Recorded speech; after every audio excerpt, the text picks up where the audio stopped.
പൂക്കോട്ടുകാവ് പഞ്ചായത്തിലെ കക്കേങ്ങാടുകുണ്ട് നിവാസികളുടെ യാത്രാ ദുരിതത്തിന് പതിറ്റാണ്ടുകളുടെ പഴക്കമുണ്ട്. രോഗികളടക്കം താമസിക്കുന്ന 9ഓളം കുടുംബങ്ങൾ ദുരിതം പേറി കഴിയുകയാണ്. ഇവർ വഴിക്കായി പോരാട്ടം തുടങ്ങിയിട്ട് കാൽ നൂറ്റാണ്ടായി. നടക്കാനൊരു വഴിയില്ല. വഴിയാണ് ഏറ്റവും വലിയ പ്രശ്നം. എന്തെങ്കിലും ഒരു അസുഖം വന്നാൽ രാത്രിയൊക്കെ ഞങ്ങളെ ഈ രോഗികളെ ഈ കസാലയിൽ ഇരുത്തിയിട്ട് ഏറ്റിക്കൊണ്ടുവരാണ് സാധാരണ പതിവ്. അതിൻ്റെ ഒക്കെ ഒരുപാട് വിഷമമുണ്ട്.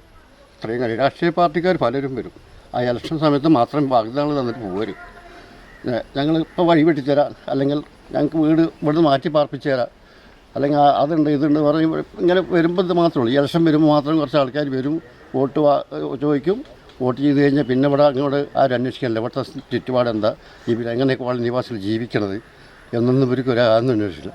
അപ്പോൾ ഈ വഴീൻ്റെ കാര്യത്തിലാണ് ഒരൊറ്റ ഇത്രയും പാർട്ടിക്കാരുണ്ടായിട്ട് ഇവിടെ ഈ ഒരു വഴിയൊന്നും ശരിയാക്കി തന്നെ അവരെ കൊണ്ട് കഴിയുന്നില്ല. വഴിയില്ലാത്തതിനാൽ സ്വകാര്യ തോട്ടത്തിലൂടെ നടന്നു വേണം കോളനിയിലെത്താൻ. വഴിയുമായി ബന്ധപ്പെട്ട് 21 വർഷമായി ഒറ്റപ്പാലം മജിസ്ട്രേറ്റ് കോടതിയിലും മുൻസിഫ് കോടതിയിലും കേസുണ്ട്. നടന്നു പോകാൻ മാത്രം കോടതി അനുമതി നൽകിയിട്ടുണ്ട്. വലിയ ഗേറ്റിനുള്ളിലെ ചെറിയ ഗേറ്റ് കടന്നാണ് പോകേണ്ടത്. വാഹനങ്ങൾ കൊണ്ടുപോകാൻ അനുമതിയില്ല. കാടുപിടിച്ചു കിടക്കുന്ന തോട്ടത്തിലെ നടപ്പാതയിലൂടെ 400 മീറ്ററോളം നടക്കണം. വഴി വൃത്തിയാക്കാമെന്ന് വെച്ചാൽ സ്വകാര്യ വ്യക്തി കള്ളക്കേസ് ചുമത്തുകയാണെന്ന് ഇവിടത്തുകാർ പറയുന്നു. പണ്ട് കാലം മുതൽ ഞങ്ങൾ ഇത് നടന്നിരുന്ന വഴിയാണ്. എൻ്റെ അച്ഛൻ്റെ കാലത്ത് എനിക്ക് തന്നെ 72 വയസ്സായി. അപ്പോൾ എൻ്റെ അച്ഛൻ വെച്ചിട്ട് തന്നെ 40 കൊല്ലമായി. അതിന് മുമ്പേ 60 വർഷങ്ങൾക്ക് എനിക്ക് 62 വയസ്സ് 72 വയസ്സല്ലേ. അന്ന് ഞങ്ങളിവിടെ പെറ്റു വളർന്ന ആൾക്കാണ്. അത്രയും പഴക്കമുള്ളൊരു വഴിയാണിത്.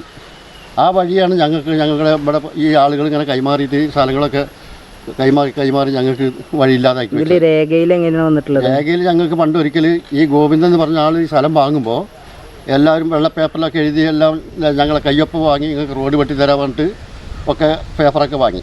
അന്ന് എൻ്റെ അനുജൻ രാമകൃഷ്ണൻ പറഞ്ഞ ഒരാളുണ്ട്, മൂപ്പരയിൽ പേപ്പറുണ്ടായിരുന്നു. അപ്പോൾ ഈ ഗോവിന്ദനും ഇവിടെ എന്താ മാഷ് പേരും മുൻ പഞ്ചായത്ത് പ്രസിഡന്റ് ഉണ്ട്, മാഷ് രാമകൃഷ്ണൻ മാഷ് എന്നാണ് മുൻ പഞ്ചായത്ത് പ്രസിഡന്റാണ്. അയാളും ഇവരെല്ലാവരും കൂടി ഒത്തിട്ട് പറഞ്ഞു ആ പേപ്പർ എഴുതി തന്ന പേപ്പർ ഒപ്പിട്ട് ഞങ്ങളെല്ലാവരും ഒപ്പിട്ട് തന്ന പേപ്പർ തിരിച്ചു വാങ്ങിയിട്ട് പിന്നെ ഇതിലൊരു കുറച്ചും കൂടി ഒരു തെരുമരി നടത്താണ്ട് പറഞ്ഞിട്ട് എന്തോ എഴുതി വെച്ചാൽ പെസകുണ്ട് പറഞ്ഞാൽ എഴുതി തന്ന പേപ്പർ അവർ മടക്കി വാങ്ങി. പിന്നെ ആ പേപ്പർ ഞങ്ങൾക്ക് കിട്ടിയില്ല. രോഗികളെയും കൊണ്ട് ചുമന്നാണ് റോഡിലെത്തിക്കുന്നത്. വാഹനം എത്താത്തതിനാൽ വീടുകളുടെ അവസ്ഥ ദയനീയമാണ്. മറ്റേ ഞങ്ങൾക്ക് നടക്കാനുള്ള വഴി സ്വതന്ത്രം നടക്കാനാണ് കോടതി വിധി വന്നത്. ഇപ്പോൾ തൽക്കാലം നടക്കാനുള്ള വഴി വന്നിട്ട് അപ്പോൾ ആ ഗേറ്റ് ഇതുവരെ തുറന്നിട്ടില്ല. ഗേറ്റ് അങ്ങനെ കിടക്കണം. അതിൻ്റെ ഉള്ളിൽ കൂടെ ഞാൻ നേരത്തെ പറഞ്ഞില്ലേ, ഇങ്ങനെ നമ്മൾ എന്തെങ്കിലും ഒരു വീട്ടു സാധനങ്ങൾ കൊണ്ടുവരികയാണെങ്കിൽ ഇപ്പോൾ വീട് പണിക്കാണ് നമ്മൾ ഒരു വീട് പണിക്ക് എന്തെങ്കിലും സാധനം കൊണ്ട് എന്താ ചെയ്യുക, ആ അവിടുന്ന് ഒരു ഗേറ്റിൻ്റെ ഉള്ളിൽ നിന്ന് പുറത്ത് ഉള്ളിലേക്ക് ഇട്ട് പിന്നെ ഈ ഉള്ളിൽ നിന്ന് ഏറ്റിട്ട് ഇങ്ങനെ തന്നെ കൊണ്ടുവരണം. ഒരു വീടിന് ഉപകരണം പട്ടിക കഴുക്കോല ഓടോ സിമെൻറ്റോ മണലോ എന്തായാലും എന്ത് ഉപകരണം. ഇപ്പോൾ അരി സാധനം വീട്ടു സാധനങ്ങൾ വാങ്ങിക്കൊണ്ടിരിക്കുകയാണെങ്കിലും വേണ്ട, അത് നമ്മൾ അവിടെ നിന്ന് ഇങ്ങോട്ട് കിടക്കാൻ പറ്റില്ല. ഇങ്ങനെയൊക്കെ നൂന്ന് കിടക്കണം. വേണ്ടേ? നിങ്ങൾ വരുമ്പോൾ കണ്ടാണല്ലോ. വഴിയില്ലാത്തതിനാൽ പലരും കോളനി വിട്ടുപോകാനുള്ള തയ്യാറെടുപ്പിലാണ്. വർഷങ്ങൾക്ക് മുൻപ് താമസം മാറ്റി വരുമുണ്ട്.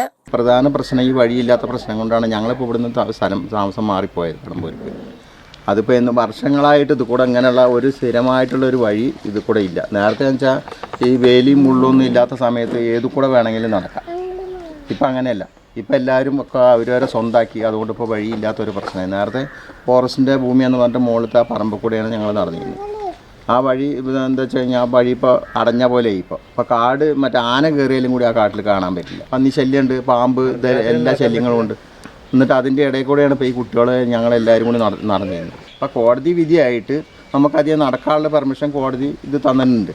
നടക്കാൻ ഒരു പ്രശ്നമില്ല എന്ന് പറഞ്ഞിട്ട്. പക്ഷേ എന്താ വെച്ച് കഴിഞ്ഞാൽ ഒരാൾക്ക് പെട്ടെന്ന് സുഖമില്ലാതെ ആയിക്കഴിഞ്ഞാൽ ഒരു വണ്ടി വന്നിട്ട് കൊണ്ടുപോകാൻ പറ്റില്ല. കസേലയിൽ അല്ലെങ്കിൽ ചോളിൽ വെച്ചിട്ട് അങ്ങനെയൊക്കെയാണ് കൊണ്ടത്. ഞങ്ങളുടെ അമ്മ ഇതുപോലെ ഉണ്ടായിരുന്നു. അമ്മ മരിച്ചിട്ട് ഇതുപോലെ കസേലയിൽ ഏറ്റി കൊണ്ട് മറ്റേ ഇങ്ങനെ സുഖമില്ലാതെ സമയത്ത് ഒരു ആസ്പത്രിക്ക് കൊണ്ടുപോകണം പറഞ്ഞാൽ അപ്പോൾ നമ്മൾ ഒരു ഒന്നില്ലെങ്കിൽ ചോളിൽ വെക്കണം, അല്ലെങ്കിൽ മറ്റു കസേലയിൽ ഇരുത്തിയിട്ട് വേണം ആ ഗേറ്റിൻ്റെ അവിടെ കൊണ്ടുപോകാൻ. ഗേറ്റ് തുറക്കാൻ പാടില്ല. ഗേറ്റ് തുറന്നാൽ അയാൾ അപ്പം കേസ് കൊടുക്കും. സ്വകാര്യ വ്യക്തിയുടെ കൂടാതെ മറ്റു ദിശകളിൽ വനംവകുപ്പ് ഭൂമിയാണ്. അവിടെ കാലുകുത്താൻ വനംവകുപ്പും സമ്മതിക്കുന്നില്ല. 9 കുടുംബങ്ങളിലായി 50ഓളം പേർ ഇവിടെയുണ്ട്. കോളനി ഒഴിപ്പിക്കലാണ്. അതായത് സ്ഥലം പഞ്ചായത്താണോ കണ്ടെത്തുന്നത് അതോ ഞങ്ങൾ കണ്ടെത്തുക അല്ലേ? നമ്മൾ കണ്ടെത്തില്ലേ സ്ഥലം? നമ്മൾ കണ്ടെത്തിയതാണ് സ്ഥലം കണ്ടെത്തിയിട്ടുണ്ട്. അത് പണ്ട് ഇതുവരെ വന്നിട്ടില്ല. എല്ലാവരും പോയിട്ട് സ്ഥലം കണ്ടുപിടിച്ചോളി, ഒക്കെ ഞങ്ങൾ പൈസ ഒക്കെ ഫണ്ടൊക്കെ ശരിയാക്കി തരാൻ പറഞ്ഞിട്ട് എല്ലാവരും പോയിട്ട് ഒക്കെ ശരിയാക്കി. പക്ഷെ ഒന്നും ഉണ്ടായില്ല, ഒരു ഫണ്ടും വരവുണ്ടായില്ല, ഒരു സ്ഥലം മേടിക്കലും ഉണ്ടായിരുന്നില്ല. അത് അങ്ങനെ സുഖമായി പോയി.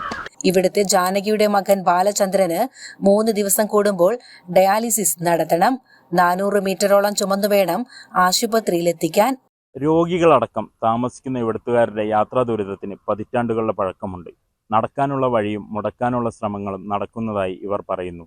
മാനുഷിക പരിഗണന വെച്ച് ഇവരുടെ പുനരധിവാസം സാധ്യമാക്കാനുള്ള ഇടപെടലാണ് അധികാരികളുടെ ഭാഗത്തു നിന്നും വേണ്ടത്. ക്യാമറാമാൻ അർഷാദ് മണ്ണാർക്കാടിനൊപ്പം അരുൺകുമാർ, കടമ്പഴിപ്പുറം.